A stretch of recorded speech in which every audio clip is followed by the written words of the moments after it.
Boa noite, pessoal, tudo bem? Aqui quem fala é Daniel Robin, sou professor de Língua Portuguesa e Literatura no IFSC, Campus Gaspar, e mestrando em Linguística na Universidade Federal de Santa Catarina, na linha de pesquisa Contato, Variação e Mudança, da grande área Sociolinguística e Dialetologia. Estou aqui a convite da professora Rosângela Vila da Silva, minha ex-orientadora de graduação. Quando estudei também, eu tive a oportunidade de estudar na UFMS, Campus do Pantanal, curso de Letras Português e Espanhol.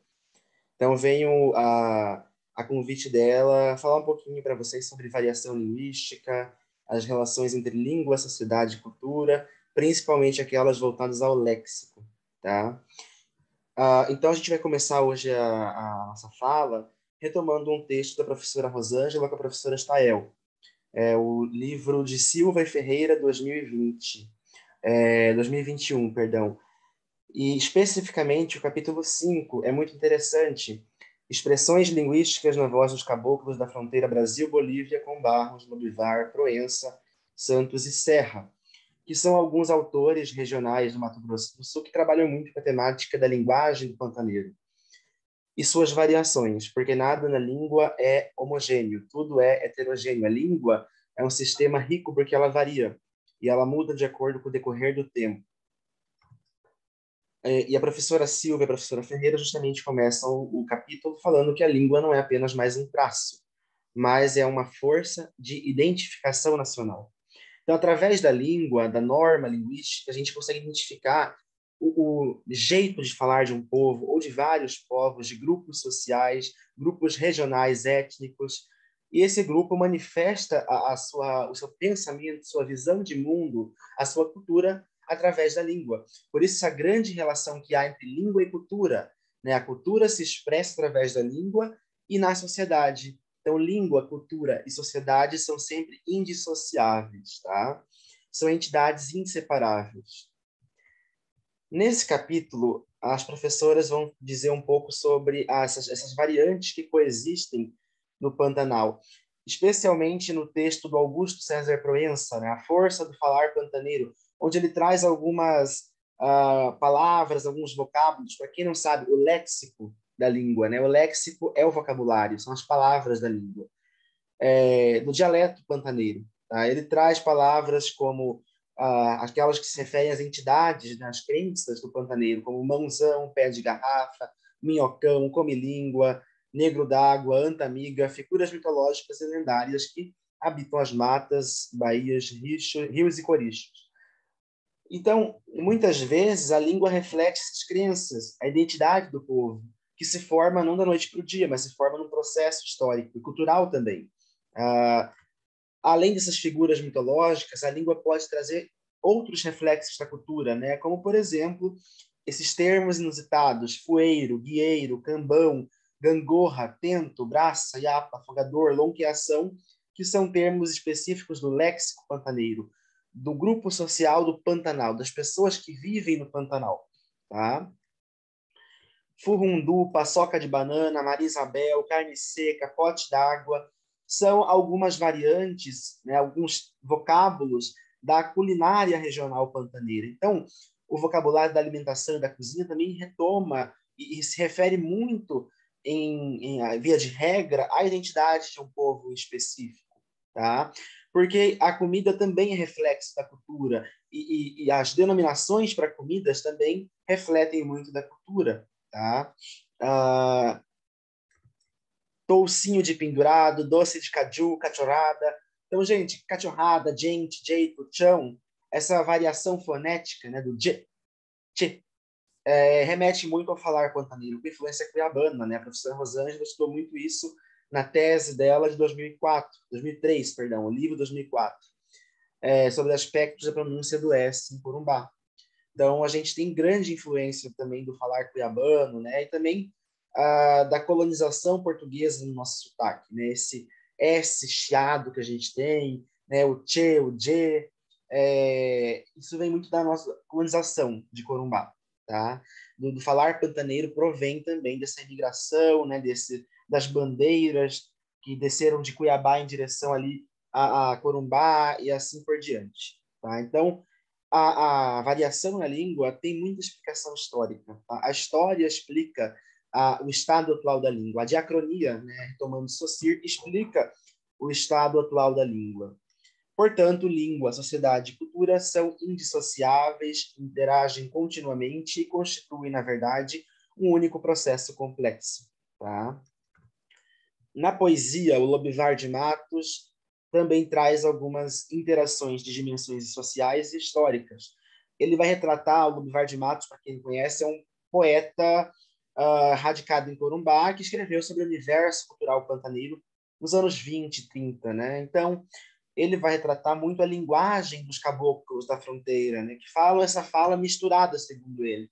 Uma fala sincrética, né? Sincretismo cultural, aquilo que mescla diferentes culturas em um só, né? Em uma só linguagem.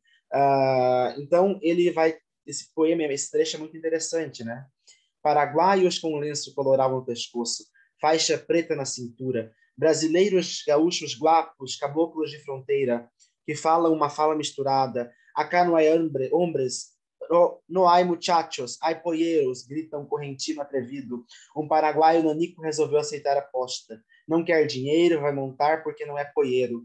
Então, esse portunhol, né, selvagem da fronteira, que mescla traços tanto do espanhol quanto do português, de dialetos regionais internos ao português, inerentes à língua portuguesa do Brasil, enriquecem a diversidade cultural e identitária que há no nosso país. E o Lobivar de Matos é como se fosse um fotógrafo desse cotidiano linguístico de mescla na fronteira Brasil-Bolívia, Brasil-Paraguai, né? Retratando, então, esse contato linguístico na fala dos caboclos de fronteira. Além disso, Corumbá, a gente fala que pode ser considerado um mosaico linguístico, porque se tornou um centro atrativo de estrangeiros imigrantes, principalmente sírio-libaneses, italianos, argentinos, espanhóis, franceses, uruguaios, paraguaios, entre outros. Então, que área daria melhor conta de explicar, descrever a contribuição de outros países, outros imigrantes para essa linguagem fronteiriça pantaneira, que não a sociolinguística, que justamente estuda, focaliza a língua em uso, né? A variação da língua em uso, em sociedade, através dos grupos regionais, dos grupos sociais. Tá? Nós temos dialetos regionais, dialetos sociais. Se eu falo, por exemplo, dialetos regionais, eu me lembro do dialeto pantaneiro, né? O jeito de falar peculiar do Pantanal, o sotaque do S chiado, né? Pastel, coisas. Se eu falo no R caipira, né? Eu lembro do dialeto caipira, o porta, corta, Marta, né? Esse R aí, retroflexo, né? Que é típico do interior do Brasil também. São dialetos regionais. E também há os dialetos de grupos sociais, dialetos sociais, né? As gírias, por exemplo, dos skatistas, dos surfistas, dos policiais. Então, são linguagens de grupos sociais, dialetos sociais. Tá? Essa oposição é muito importante, muito cara para a sociolinguística. A oposição fundamental entre dialetos regionais e dialetos sociais. Aqui a gente vai enfocar muito os dialetos regionais nessa conversa de hoje, né? Principalmente aquele que provém de Corumbá, do Pantanal, né? Que é uma terra aí que eu sou suspeito para falar que eu nasci em Corumbá, mas uma terra rica culturalmente e linguisticamente. Então, o Lobivar de Matos ele traz variações linguísticas em relação às minorias estigmatizadas da fronteira. São variantes linguísticas sociais que ressaltam a língua dessa classe marginalizada que não tem acesso à educação formal. Por isso, é uma linguagem que, de forma preconceituosa, é vista como feia, pobre e carente. Né? O autor Marcos Banho, do Preconceito Linguístico, da Língua de Eulália, retrata muito bem essa questão do preconceito linguístico. Né? É como se a gente julgasse o indivíduo pela língua que ele fala. Na verdade, a gente julga o indivíduo pela identidade que ele tem, porque a língua reflete a identidade. Estamos desprestigiando uma identidade de alguém que somente não conseguiu acesso à escola, ao privilégio, né, de estudar formalmente. Mas por que não o conhecimento das tradições orais também deve ser valorizado? Porque esse indivíduo tem conhecimentos, não aqueles de acordo com a lógica científica da academia, mas sim conhecimentos tradicionais, orais, populares, que são tão válidos quanto esses. Tá? Então, o preconceito é que enfeia, na verdade, a língua, e não as pessoas que sofrem o preconceito. Isso tem que ficar muito claro para vocês também, tá? Aqui no poema São Sebastião, ele refere-se muito a isso. Essa porcaria de chuva vai atrapalhar a festa do santo, e preciso rezar para a chuva parar de chover. Que reza nada, compadre. Moreno, faz uma cruz de cinza no terreiro, crucifica o machado que é porrete. Não, compadre, nada de cruz. Põe um ovo no topo do pau que São Pedro pensa que é careca do bispo. E fecha a torneira depressa para morder o bispo não virar bobe. A dança está animada. Porca, paraguaia, arara, Santa Fé, cururu. Eita musga bruta. Eita musga batuta. Harpa, sanfona, violão e o zazá soprando direitinho uma folha de laranjeira. Não deixe de amanhecer em Ojuca. Segura a lua. Firmino, tira os sapatos, deixa de bobagem. Então, o Lobivar de Matos traz muitas marcas de oralidade, do registro informal da língua, aquele que é típico de situações não planejadas, não monitoradas de língua, tá? Como é o tá, é mais informal, né? É uma forma reduzida do está, tá? Que está muito presente na linguagem da Maria Bolacha, uma personagem popular tipicamente pantaneira ali, do Lobivar de Matos, e que reflete muito a cultura pantaneira dos marginalizados, dos estigmatizados. Ela emprega a forma pera em vez de espera. As reduções linguísticas, né, são muito comuns no registro informal da língua, na oralidade principalmente. Tá? Bom, também temos a obra de Manuel de Barros, né, que trata muito dos prefixos que ele cria de negação, né, os neologismos com o prefixo desutilidade, dessaber, desúteis, que são símbolos da cultura brasileira, da brasilidade do autor, desse pantaneirismo do autor. É a identidade do Manuel de Barros, né? Desinventar, desaprender. Esse prefixo des é muito enraizado na identidade dele.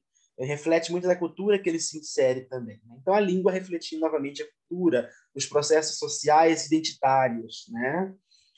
Gente, desse livro da professora Rosângela de Stael, era isso. Né? Eu acho muito interessante ressaltar as vozes dos caboclos da fronteira, porque são vozes muitas vezes esquecidas, marginalizadas, silenciadas, que tem muito a ensinar para a gente. E não é o ensinamento da academia, é o ensinamento gourmetizado, né?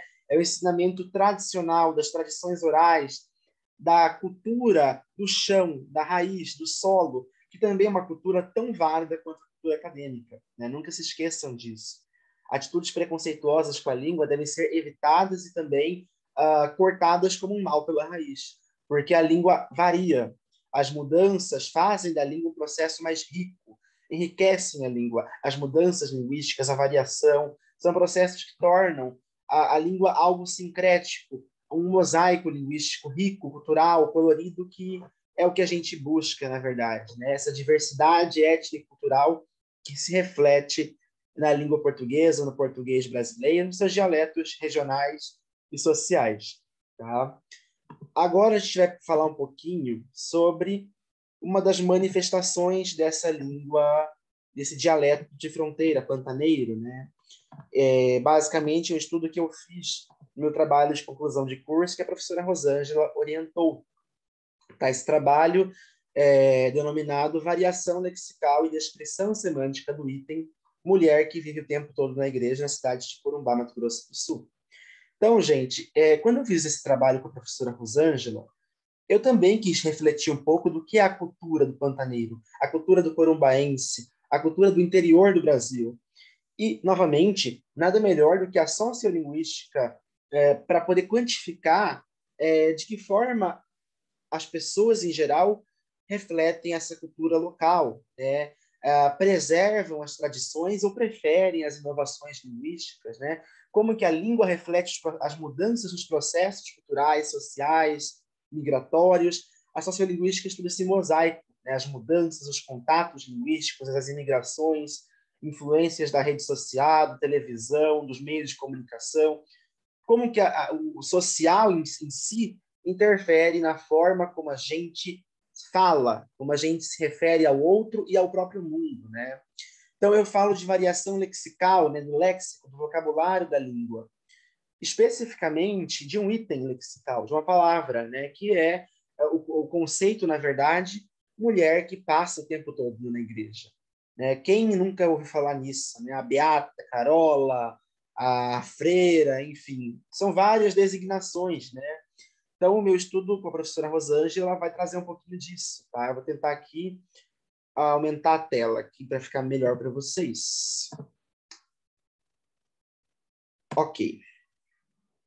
Então, basicamente, a pesquisa ela é de cunho sociolinguístico e léxico-semântico, ou seja, eu vou tentar entender quais variantes para o conceito mulher que vive o tempo todo na igreja prevalecem, existem na fala corumbaense, tá? A partir de divisões por grupos, né? Como será que os homens, por exemplo, jovens, falam em relação a isso? As mulheres jovens, os homens mais velhos, as mulheres mais velhas, os menos escolarizados, os mais escolarizados, né? Será que há algum estigma, alguma mudança linguística em curso, em andamento? E eu trato do conceito de comunidade de fala, para quem não se lembra, o conceito de Labov. Tá? A gente tem aí, comunidade de fala é onde se dá, é o locus, né, da variação linguística, né, onde a gente tem ali uma norma que vai prevalecer, gerando, né, ou demonstrando a identidade de um grupo social. Tá? Então, meus objetivos com a pesquisa geral era levantar as designações para o referente, tá, para esse conceito, na comunidade de fala, uma pesquisa aí de campo, né, que eu fiz, na verdade, adaptada, né, ao contexto de pandemia, muitas vezes através do telefone, de formulário, forms do Google, WhatsApp. Eu tive que adaptar, porque é um contexto que a gente passou em 2020 de muita apreensão, e a gente teve que reinventar um pouco a sociolinguística, sair daquele marasmo, né, daquela coisa convencional de também ir a campo. Porque a ciência se renova, se reinventa, e hoje em dia é possível fazer pesquisa sociolinguística sem um contato físico direto. Claro que não substitui o contato físico, que é necessário, é essencial, para a gente poder até mesmo compreender a cultura do outro, o espaço do outro. Mas, não havendo a possibilidade, a gente está aí com adaptações cada vez mais surgindo, né? Eu e a professora Rosângela descrevemos essa situação que a gente passou, né, da adaptação da nossa pesquisa sociolinguística para meios remotos, em um artigo chamado Fazer Sociolinguística em Tempos de Pandemia, adequações metodológicas. Tá? Então, a gente publicou na revista Filólogos também em 2020. Objetivos específicos: aferir a frequência de uso das variantes e descrever semanticamente, de acordo com dicionários gerais, históricos e etimológicos, a significação das variantes coletadas. Estamos pautados, teoricamente, em Biderman e Henriques, autores que definem o que é o léxico, né, o vocabulário, e a lexicologia, que é a ciência do léxico, né, que vai estudar o vocabulário. Pautados em Labov também, Molica e Braga, que definem a sociolinguística e o seu escopo, né, que é a língua em uso na sociedade. Coelho, também uma autora aqui da UFSC, uma professora da UFSC, que trabalha também com o percurso histórico que se tem nos estudos linguísticos do estudo social da linguagem, antes e depois da tríade Weinreich, Labov e Herzog, que postulam a sociolinguística quantitativa ou variacionista. Tá? Além dos conceitos de variação e mudança linguística, muito caros para a nossa pesquisa, e de variação lexical, que é o que vamos estudar aqui, né? Como as palavras se comportam em variação para o mesmo conceito. Também utilizamos Taralo, Prete, Naro, Paiva e Votri para definir as dimensões da variação linguística: sexo, faixa etária e grau de escolaridade. Por fim, Guérius e Orsi, autores que tratam de temática dos tabus linguísticos, né? Palavras que têm ali um certo grau de proibição, de interdição, porque remetem a algo sagrado, né, que é proibido por gerar um certo medo, ou a algo que é também fruto de convenções sociais, né, que, se for falado, fere a moral, o que é visto como moral, que é algo muito relativo também, né? A moral de um povo não é a moral para o outro povo. Então, a moral também e a língua, a moralidade na língua e a imoralidade na língua, os palavrões, os tabus linguísticos, refletem muito da cultura, porque eles variam de cultura para cultura, né? Olha a variação também aí da cultura, novamente, tá? Metodologia está baseada na coleta de dados, né? Então, através do questionário semântico lexical, preparamos um questionário com 20 perguntas, basicamente. feito para 18 informantes, mas adaptado ao formato remoto em virtude da pandemia de Covid em 2020. Coletamos os dados de forma virtual através dos questionários do Forms, tá? Gente, para vocês verem como que a sociolinguística é rica, esse questionário que eu fiz na época tinha 20 questões. Até hoje, eu tinha material para uma tese de doutorado, porque é muita coisa. Até hoje eu escrevi basicamente 3 questões. Essa da mulher que passa o tempo todo na igreja, né, que é um costume aí de Corumbá, no TCC, e mais 2 questões, como que se chama a pessoa que está acima do peso, pessoa que está muito abaixo do peso. Que tem um artigo também sobre isso, a motivação semântica do signo tabu e suas reverberações morfológicas, publicado ano passado na revista Macabeia. Então, a gente tem aí alguns artigos também com base na minha pesquisa de trabalho de conclusão de curso, né, com outros conceitos que são tabulinguísticos, né? Ou seja, a minha pesquisa ela é voltada especialmente ao universo lexical do tabu, palavras que têm uma interdição, né, um grau de proibição que são mal vistas, né, ou moralmente são conceitos mal vistos, de acordo com certas culturas, né. Tivemos alguns problemas como a inclusão digital, né, então o que fazer, por exemplo, com informantes que não têm acesso à internet? Realizamos a coleta de dados por ligação, por telefone, porque a internet é um problema, né? Ela inclui, mas ela exclui. Pessoas não têm acesso à internet, né? Como incluir uma pessoa que tem ali condições financeiras, não tem, na verdade, para comprar um computador, um celular, né? Então, às vezes o velho telefone, o bom velho telefone, ajudou também a superar essas limitações, né? Essa inclusão digital em contexto de pesquisa sociolinguística na pandemia, né? Remoto. Para análise léxico-semântica, consultamos alguns dicionários gerais, como a ULET Digital e Michaelis, o etimológico de Cunha e um dicionário aí, um registro histórico do Silva Pinto do século XIX, para comparar se essas variantes, né, já existiam naquela época também. Isso evidenciaria traços de mudança linguística, né, ou de permanências linguísticas. Os informantes são de 3 faixas etárias, 15 a 35 anos, 36 a 56 e mais de 57 anos. 3 níveis de escolaridade, fundamental completo ou incompleto, médio completo ou incompleto, superior completo ou incompleto. Masculino e feminino, dessa forma, totalizando aí 3 células sociais, 3 grupos de células de dimensão da variação, vezes aí dá 18 informantes. Tá? Então, são 18 informantes para 20 questões. Nessa questão da mulher que passa muito tempo na igreja, conseguimos aferir essas variantes. Tá? Predomina em Corumbá a variante beata, com 7 ocorrências para 23, 31%. Carola em segundo plano, com 17%. Evangélica com 9%, obreira com 9%, cristã com 9%, freira com 9%, crente com 9%, frequentista, crente tem 4%, frequentista 4%, irmã 4%, religiosa 4%. Então, olha a diversidade lexical, né? Como que as várias culturas, as várias formas de ver o mundo se refletem na língua, nessas variantes, que elas refletem com relação aos grupos que a utilizam, né? Então, a gente não vai coletar variantes para só coletar. Tem que relacionar sempre na sociolinguística isso a identidades de grupos específicos, tá? Então, eu relacionei, por exemplo, ao sexo. Né? Qual variante é mais falada por homens e por mulheres? Tá? Então, os homens, por exemplo, em azul, utilizam muito mais a variante beata, com 33,3% de produtividade. Já as mulheres, elas dividem muito a fala entre Beata e Carola, cada uma com 27% de produtividade. Então, olha a diferença entre falar do homem e da mulher. O homem utiliza muito mais a variante Beata, já as mulheres se dividem entre Beata e Carola, né? Então, num estudo mais aprofundado, a gente podia buscar uma explicação, né? Por que será que os homens utilizam a variante Beata mais do que as mulheres, né? Deve haver causas históricas, causas estilísticas para isso também, né? Mas segundo o sexo, né, fator gênero do indivíduo, Beata impera entre os homens e Carola e Beata coexistem nas mulheres, tá? Variantes que não são faladas por homens, frequentista e religiosa, que são variantes que só e crente, né?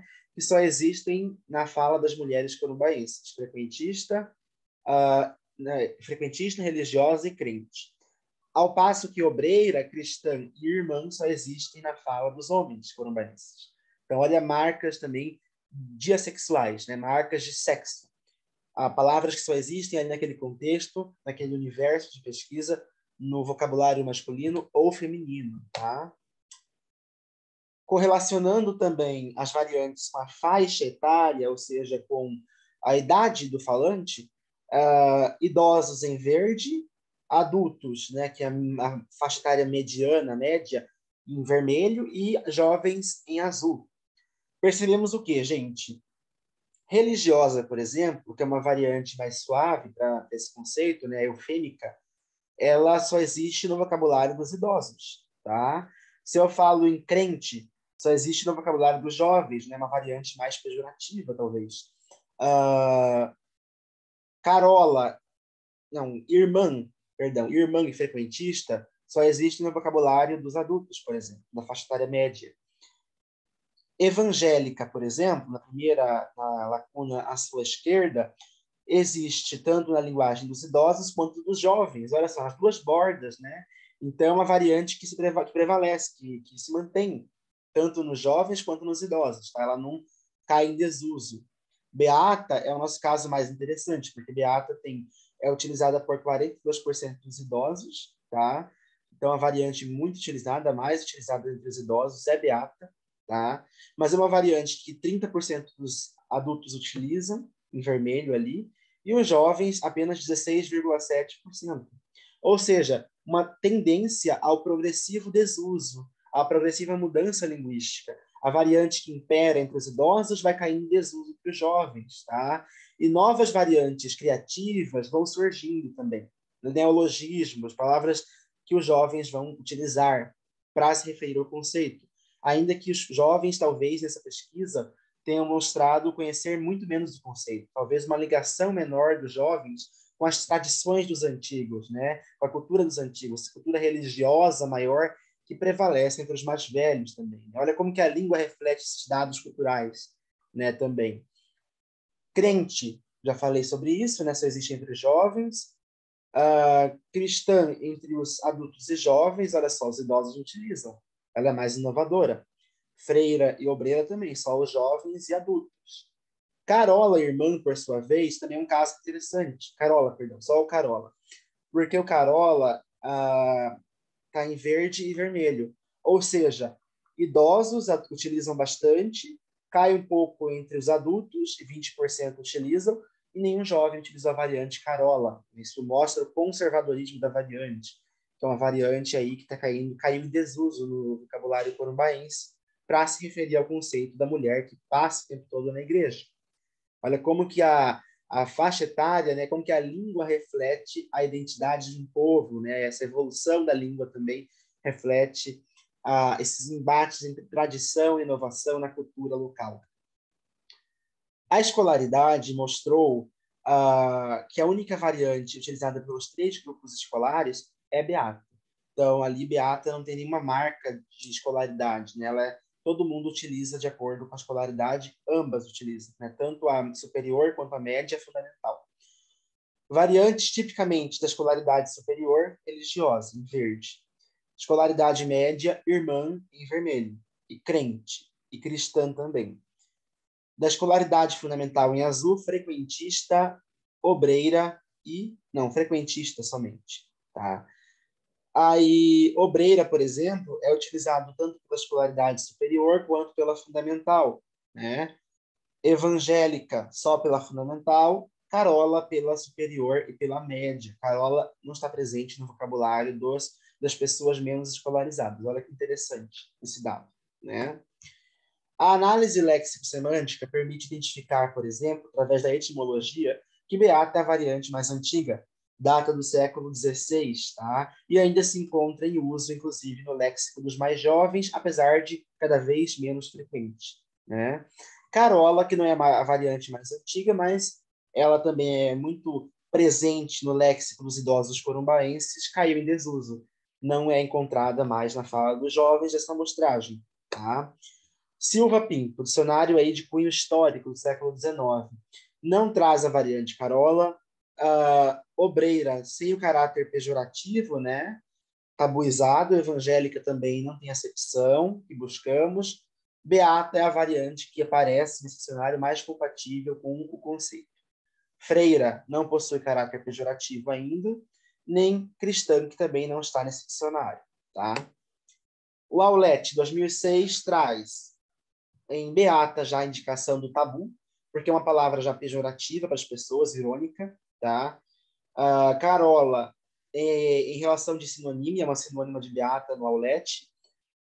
Obreira não faz menção específica ao referente. Tá? Então, levantamos duas hipóteses. Ou é um regionalismo de Corumbá para esse conceito, ou é a variante que está em processo de expansão semântica, ou seja, um neologismo ainda não dicionarizado. Evangélica tem uma acepção restrita, não muito condizente com o que buscamos. Também criamos a hipótese que está em processo de expansão semântica. Né? Então, a evangélica passa de ser a pessoa que tem a religião evangélica para essa conotação mais pejorativa, genérica, de toda aquela pessoa que passa muito tempo na igreja. Tá? Então, também pode ser um neologismo semântico, né? Quando uma palavra adquire novos significados. Freira e cristã é a mesma tendência de evangélica. Tá? No Michaelis, Carola e Beata também são tratadas como pejorativas, né? Reforçando a hipótese de que há uma progressiva tabuização desse conceito da mulher que passa o tempo todo na igreja como algo irônico, algo engraçado, algo pejorativo. Tá? Socialmente interdito. Obreira evangélica, obreira não há nenhuma informação que ateste a pejoratividade dessa palavra.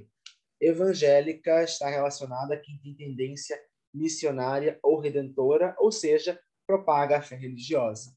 Cristã tem um valor de sentido específico, restrito, e freira também tem o seu significado mais literal e denotativo, não muito condizente com o que a gente busca. Tá? Portanto, o estudo reafirma a estreita relação que há, como já falamos na conversa de hoje, entre léxica e cultura e entre língua, cultura e sociedade. Tá? A variante beata é a variante que predomina entre os corumbaenses para designar a mulher que passa o tempo todo na igreja e foi a única variante presente nos 3 níveis de escolaridade nas 3 faixas etárias. Carola é a variante mais comum entre os idosos, caindo em desuso no léxico dos jovens, não aparece mais entre os jovens. Os falantes jovens e as mulheres demonstraram maior heterogeneidade nas escolhas lexicais, sendo possíveis precursores de uma mudança linguística em curso, em andamento. O referente, o conceito em análise, tem adquirido em nossa percepção uma carga semântica pejorativa e interdita, proibida, né? O que tem tabuizado na comunidade de fala, sendo substituído por diversas metáforas e eufemismos que suavizam a ideia negativa, como é o caso de freira, né? Irmã, frequentista, religiosa, né? Nossas referências, e eu agradeço imensamente pela atenção de vocês e pelo convite da professora Rosângela. Sou muito grato por ter feito parte da família do FMS, Campus do Pantanal. Sem dúvidas, o curso de letras é o pilar mais importante da minha formação enquanto pesquisador das línguas, das linguagens, do dialeto e da língua em sociedade. Muito obrigado e até uma próxima, pessoal. Um abraço.